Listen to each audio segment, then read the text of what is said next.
지난 2022년 대선 당시 윤석열 대통령은 중부권 반도체 클러스터에 원주가 함께 묶이는 게 좋겠다는 입장을 밝힌 바 있죠.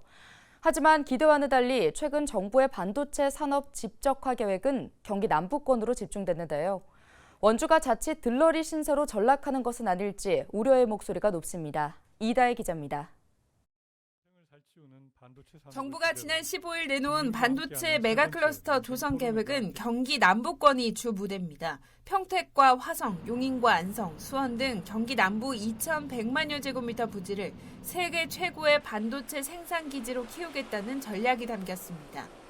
축구장 2,900배 면적의 반도체 관련 산업단지는 물론 전력과 용수 등 기반 시설도 집중할 계획입니다.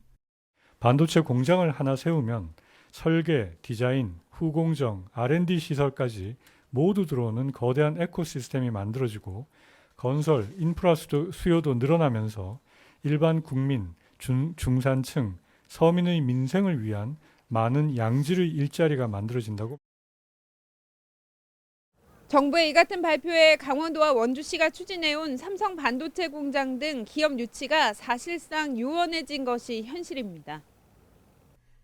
경기 남부권은 이미 반도체 산업 기반을 갖춘 데다 접근성과 인력 자원 등 여건이 월등해 정부 지원이 집중될 경우 강원도 반도체 산업은 위축될 수 있다는 지적입니다. 원주에다가 반도체 공장을 만들겠다. 그러면은 보다 구체적인 안이 있어야 돼요. 대통령 공약뿐만 아니라 그럼 도지사도 책임지고 저기 막 용산 가가지고 만들어 달라고 요구를 해야죠. 정부의 반도체 클러스터 조성 계획이 경기 남부권에 집중되면서 원주 지역에선 한 총선 예비 후보가 원주 패싱이라며 반발하고 나서는 등 선거를 앞두고 정쟁으로도 번질 조짐입니다. 일단 원주시는 지난해 교육센터 등 반도체 관련 4개 기관을 유치한 만큼 우선 향후 기업 유치를 위한 인력 육성에 힘쓸 계획입니다. 강원자치도 역시 이번 발표로 반도체 산업에 대한 중요성과 정부의 정책 의지가 다시 한번 확인됐다며 장기적으로 수도권 반도체 클러스터가 원주를 넘어 강원도까지 확장될 수 있도록 준비하겠다는 입장입니다.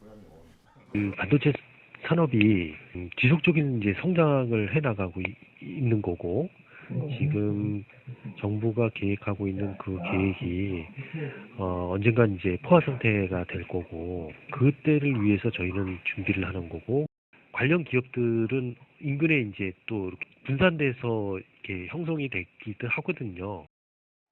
윤석열 대통령은 당선인 신분이던 지난 2022년 4월 원주 불온산업단지를 찾아 원주를 반도체 산업과 디지털 헬스케어의 메카로 만들겠다고 밝힌 바 있습니다.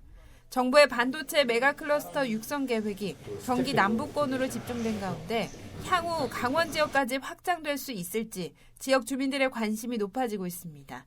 헬로티비 뉴스 이다혜입니다.